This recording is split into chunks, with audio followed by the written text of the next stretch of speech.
YouTube.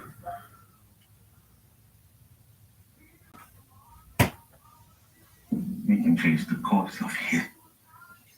Shit. Everyone cares about.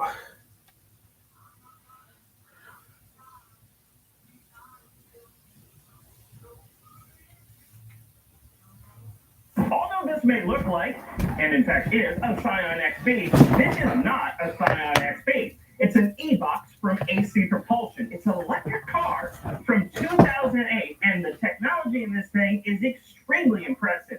And I just mean it. The Scion XB.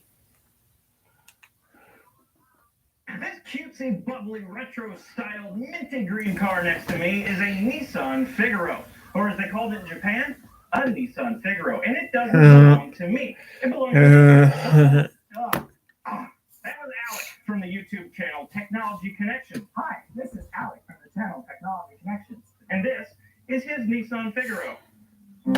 So we're gonna be out here for a little bit, guys. It's 8 o'clock, so it's 6 o'clock, guys. So we're gonna be here for pretty late.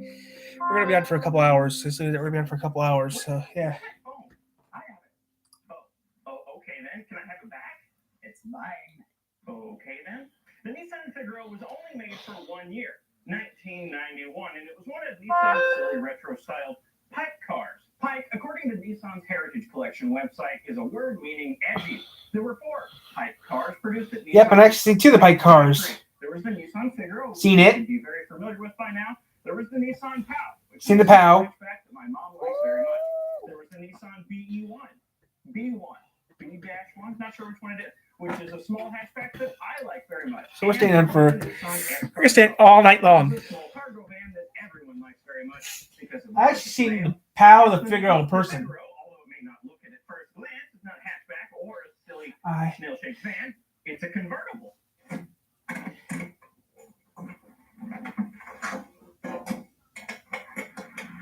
I don't mind that much. I like that.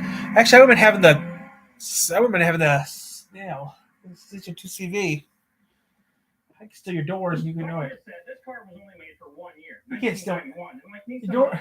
Just let me pull this car. I can slide your hood off. You'll use the tool. No, you can't.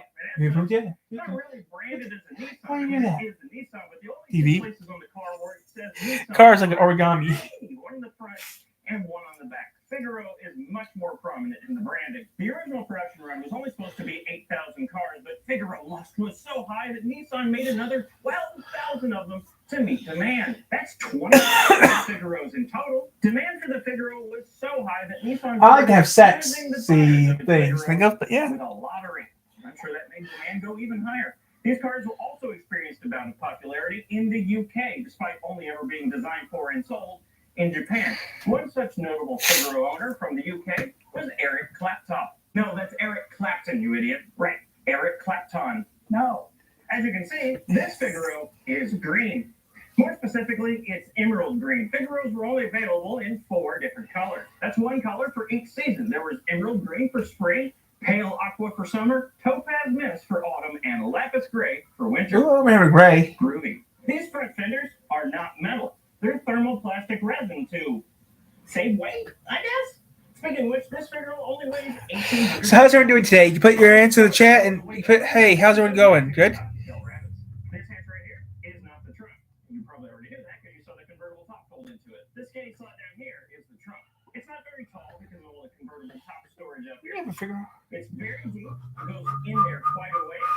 And nothing in here is particularly easy to access. It could do with some sort of slide-out drawer to make things easier to access. It can also do with a bottom hinge trunk lid. Why is this thing top hinged? Now you gotta duck down and reach underneath it. I don't understand that. As you'll likely be able to tell by looking at it, the Nissan Figaro is all about style. Like the POW and the B-1, the Figaro was based on the Nissan Micra of the time, although it was redesigned thoroughly to be a cutesy, retro-style, limited edition, fashion accessory sort of car, as opposed to the Nissan. I just read One Piece. I just read One Piece, and it was okay. I'm not gonna read it again. Classic British roadsters and microcars from Japan and Europe from the 50s and 60s. But personally, since I don't know anything about design, I think it looks like a Figaro. Oh yeah, well, I think it looks like an Alfa Bianchino Transformabile. Yeah. So we're gonna stand for a long night. He doesn't know anything about design either. I know because I can. Anyway, just because I don't know anything about design doesn't mean I can't appreciate how seriously they took this whole retro design thing. Shoot, that's why Alec wanted the Figaro in the first place. The Figaro is the only car that I know of that was produced to look like an old car earnestly. Unlike the new Beetle, which looks like a new Beetle, or the Ford Thunderbird thing, or the PT grossness. It's old looking. They didn't try to make it new. It looks old. He's right. You can see what it looks like on the outside. It's a very uniquely styled thing, from its cute little face to its little Italian mirror and all the way back to its cute little bubble butt. If it was retro styled in the same way a PT Cruiser is retro styled, that's where it would end. But no, this thing is fully retrofied on the interior as well. Just take a look. The interior in this car is strikingly retro stylized. Everywhere you look, it's clear that they tried to make modern materials look like old materials. The radio is retro styled. The climate controls. For 60 years, Sealy has called West Michigan home. As we continue to invest in our community through upgraded facilities, Sealy Kia Kalamazoo now combines our sales showroom with an all-new state-of-the-art service center. The first of its kind in the country, and model are retro styled and for some reason entirely in English. Nearly everything is either cream colored or chrome, and a lot of things have this seashell shape appearance like the Figaro badge. The window switches, for example, have this seashell shape and are chrome. The door handles have the seashell shape appearance and are cream and chrome. The steering wheel looks like it could be made out of Bakelite. It isn't, but it looks like it could be. The switches on the dash, they're not buttons, they're toggle switches, and again, they're chrome and seashell shapes. All of the warning lights next to the gauge clips are encircled in chrome. The gauges look like they could be out of the 1960s car. Even the turn signal lights are wrapped in chrome. Nearly everywhere you look in the interior, it has some amount of attention paid to it in regards to styling. The seats are even stylized. They're this lovely cream-colored leather with pleats and contrasting piping around them that matches the top of the dash. Oh, and for some reason, it does have rear seats. They're not useful if you exist, but they're back here if you need a place to throw your groceries and anime laser discs or whatever. Think about design for a second. I know, easy for me to say. I can't even bother to comb my hair for a video. The engine in this Figaro, and in all Figaros, is a 1 liter, that's this much, 4-cylinder, that's this many. MA10 Nissan engine, just like the engine in the POW in the B-1.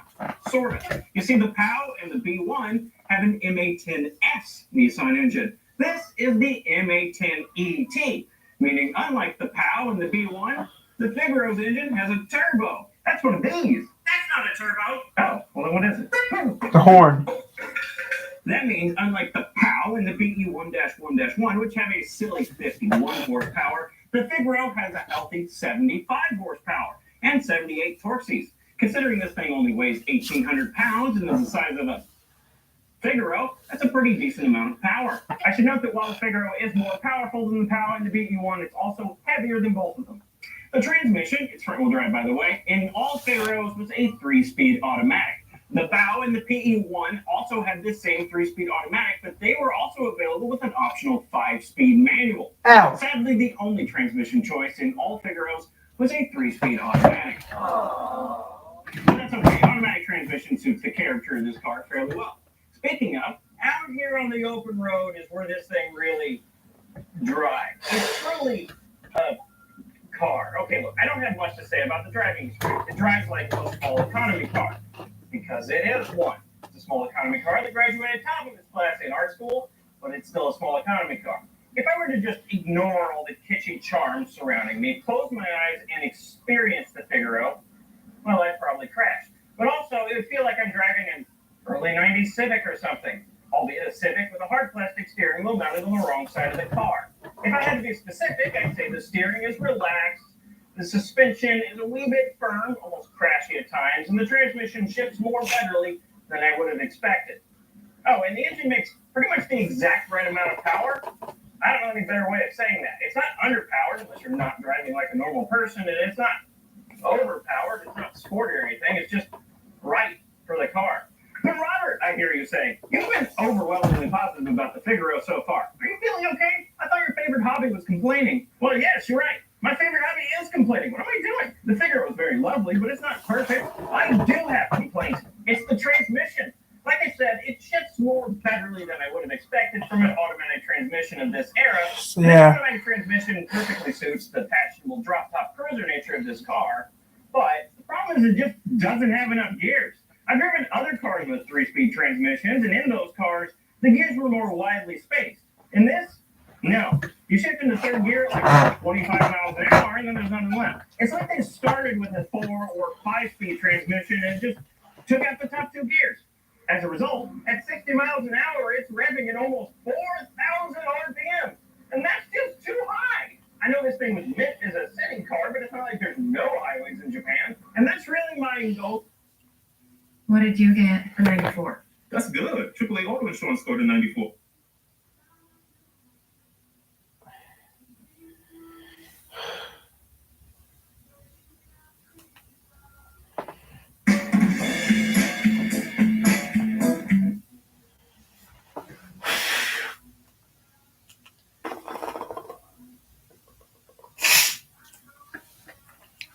Due to the graphic nature of this program, viewer discretion is advised. Just kind of kills some time to see anyone shows up on this live stream or not.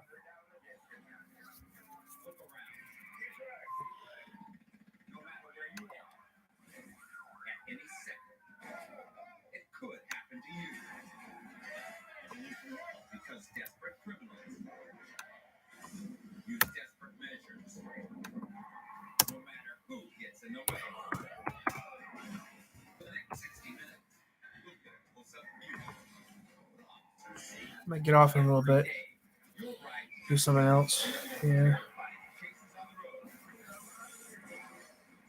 You'll feel the heat of the most explosive acts of criminal insanity ever captured on tape.